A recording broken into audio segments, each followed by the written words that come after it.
Nous vous présenterons aujourd'hui la Banque publique d'investissement. Nous étudierons son organisation, ses rôles, ses différentes missions et comment intervient-elle. Donc pour en parler avec nous aujourd'hui, Yvan Bosser, bonjour. Bonjour. Vous êtes expert comptable et PDG également d'une société de conseil de financement des entreprises. Exactement. Voilà, à ce titre, vous connaissez un peu tous les dispositifs mis en place pour aider à accompagner les chefs d'entreprise dans leurs problématiques de financement et en matière fiscale et sociale aussi. Oui.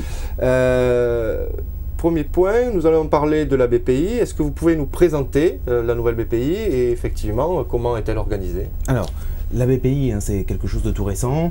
La Banque publique d'investissement a été créée en 2013 et elle regroupe derrière un guichet unique toutes les institutions en fait, qui se partageaient déjà le soutien aux entreprises, à savoir OSEO, la Caisse des dépôts et consignations, le Fonds stratégique d'investissement et UbiFrance dans le cadre d'un accompagnement à l'export. Donc elle propose des solutions pour accompagner les entrepreneurs de concert avec les acteurs privés ou mutualistes. La BPI se veut marquée par un ancrage territorial fort, il faudra compter 22 directions régionales et 42 implantations sur le territoire. Donc désormais, on ne parlera plus d'un accompagnement par OSEO pour la Caisse des dépôts et consignations, mais on parlera d'un accompagnement par la BPI, la Banque publique d'investissement. Quels sont les rôles concrètement de la BPI?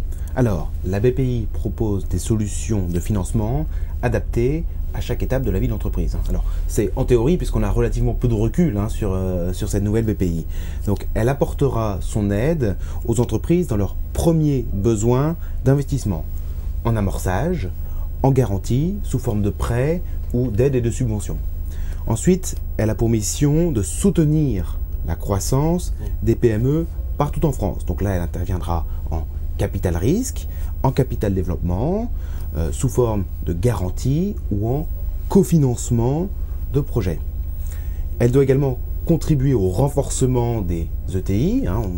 Selon les discours politiques, les ETI, je crois que c'est une vraie problématique, ont du mal à atteindre une taille supérieure. Les entreprises de taille intermédiaire. Les entreprises de taille intermédiaire, tout à fait. Donc l'objectif, c'est de contribuer au renforcement de ces ETI dans leur développement et de leur internationalisation.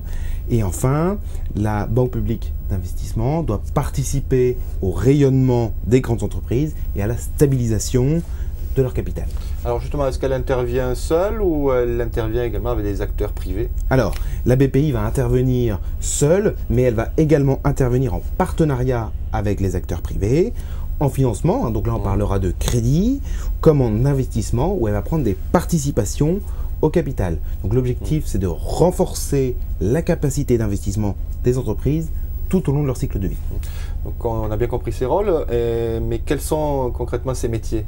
Alors, il y a 5 métiers qui ont été référencés par la BPI. Il y a financement à court, moyen et long terme, donc en partenariat avec les banques. Alors, il faut savoir que la BPI est un partenaire financier qui va être patient. Contrairement à des investisseurs privés, on va avoir des retours, on va demander des retours sur investissement plus rapides. Là, on va être sur des démarches à plus long terme. Le second métier, c'est la garantie des concours financiers pour faciliter l'accès au crédit. Ensuite, il y a le financement de l'innovation, les investissements en fonds propres, ainsi que le financement des besoins des entreprises à l'export.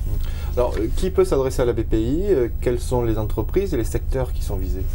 Alors, il y a essentiellement 2 secteurs qui sont visés. C'est l'innovation et l'export. C'est vraiment les entreprises cibles. Ça ne s'adresse pas malheureusement à l'artisan qui va créer sa structure. Donc une des priorités de la Banque publique d'investissement, c'est le financement de l'innovation. On va faire de la France un grand territoire d'innovation. La BPI, elle a été créée en ce sens pour permettre aux entreprises de conquérir de nouveaux marchés et préparer l'avenir. Donc la BPI va soutenir les projets de recherche et développement, donc de l'activité de départ, de la R&D, jusqu'au renforcement des fonds propres des entreprises innovantes. Elle va intervenir dans les investissements dits d'avenir, dans les phases qui vont être les plus risquées, pour lesquelles il va être difficile d'obtenir des financements privés, afin d'organiser un partage du risque avec les autres financeurs. Et enfin, la BPI, sur l'innovation, va également contribuer au renforcement des fonds propres des entreprises qui vont passer en phase d'industrialisation des projets innovants. Donc ça c'est pour la première partie, les premiers secteurs visés qui est L'innovation. Et le deuxième que vous avez évoqué, c'est donc l'exportation. Oui, aujourd'hui on veut tendre vers un renforcement de l'export. C'est un des objectifs français, c'est de permettre aux PME et aux ETI, aux entreprises de taille intermédiaire, de se développer à l'international. Pour cela, il y a un label BPI France Export qui a été créé en partenariat avec la COFAS et UBI France pour apporter le soutien nécessaire aux entreprises, pour leur permettre de prospecter de nouveaux marchés internationaux, pour financer le développement de projets internationaux, pour sécuriser leurs opérations à l'export ou encore pour directement investir ou s'implanter sur place. Donc la BPI va investir dans l'innovation, dans l'export, notamment dans les secteurs dits prioritaires qui sont la santé, les nouvelles technologies et l'environnement. Donc on l'a vu, plusieurs métiers, deux grands secteurs visés, mais finalement sous quelle forme la BPI intervient-elle? Alors, la BPI, elle va pouvoir intervenir sur différentes formes. Il peut y avoir tout d'abord l'apport en fonds propres. Donc l'entreprise va être actionnaire, elle va rentrer au capital de la structure. Elle va également pouvoir apporter des garanties pour faciliter le concours bancaire aux banques privées. Elle va également directement accorder quelques prêts ou quelques subventions. Et enfin, elle va, par l'intermédiaire d'UBI France, mettre en place son dispositif d'accompagnement à l'export. Et donc à quel moment les entreprises peuvent faire appel à la BPI? Alors, en théorie, on va pouvoir faire appel à la BPI à n'importe quel moment. Je pense qu'il faut recenser 4 grandes étapes qui sont la création d'entreprise, le renforcement de la trésorerie, le développement de la structure, et ensuite il y a des dispositifs particuliers pour les entreprises innovantes. Alors reprenons dans le cas de la création, quels sont les objectifs visés, quels sont les outils qui peuvent être mis en place? Alors, il peut y avoir une aide à la création d'entreprise, mais qui s'adresse que aux entreprises innovantes. C'est une subvention qui va être plafonnée à un montant de 30 000 €. Il va être également possible de bénéficier du PCE, le prêt à la création d'entreprise. Alors, le spectre d'intervention est plus large, elle s'adresse à davantage d'entreprises. Le caractère innovant ne semble pas être essentiellement retenu. On devrait pouvoir obtenir un prêt un petit prêt qui est plafonné à 7 000 €. Et enfin, dans le cas de la création toujours, il y aurait la garantie création qui doit permettre aux porteurs de projets d'avoir un accès qui est plus facile auprès des banques, puisque la BPI va garantir son prêt auprès des banques privées.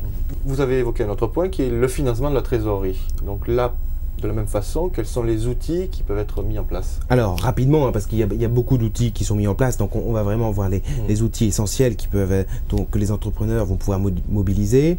Bon, tout d'abord, il y a ce qu'on appelle le préficir. Donc le préficir, c'est un préfinancement du crédit impôt recherche.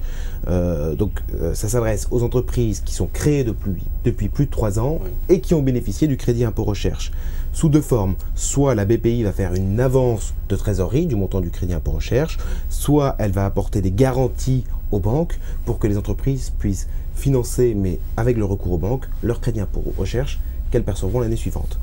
Autre dispositif, donc il y a le préfinancement du CICE dans le cadre d'un dispositif qui s'appelle Avance plus Emploi. C'est exactement la même chose que pour le préficir, 2 options, soit directement auprès de la BPI, soit dans le cadre d'une garantie apportée aux banques. Et le dernier dispositif, il s'appelle Avance Plus, c'est le financement des créances professionnelles. Donc ça s'adresse aux acteurs qui ont réussi à saisir des marchés auprès des grands donneurs d'ordre, publics et privés. Donc, vous allez céder votre créance, parce qu'on sait très bien que les délais de règlement sont relativement longs. Donc, vous allez céder votre créance de ces donneurs d'ordre à la BPI, qui va vous faire une avance de trésorerie.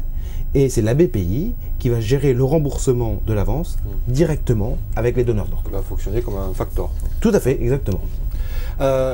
Un autre point, c'est également au moment du développement de l'entreprise. Vous avez dit que la BPI peut intervenir. De quelle façon? Alors, Dans le cadre de développement, ça va être essentiellement dans le cadre de prise de participation au capital sur des projets d'innovation. On ressent vraiment cette problématique d'innovation lorsqu'on étudie en détail les dispositifs de la Banque publique d'investissement. Donc les projets d'innovation à fort développement qui nécessitent un renforcement du capital de l'entreprise pour des montants allant de 300 000 à 50 millions d'euros. Un autre stade dans lequel la BPI peut intervenir, c'est sur les entreprises innovantes. Oui. Là aussi, quels peuvent être les outils spécifiques? Alors, il y a différents outils. Il faut voir ces dispositifs en fonction des différentes étapes de l'innovation d'entreprise. Il y a tout d'abord l'aide pour la faisabilité de l'innovation. Donc là, ce va être une subvention ou une avance remboursable en cas de succès à taux zéro. Mais on est vraiment sur les problématiques amont de la recherche et développement. Ensuite, il y a d'autres dispositifs qui sont l'aide pour le développement de l'innovation et le prêt pour l'innovation. Donc là, par contre, ce dispositif s'adresse aux entreprises qui ont des perspectives concrètes d'industrialisation et de commercialisation. Et enfin, le dernier dispositif, c'est le prêt participatif d'amorçage.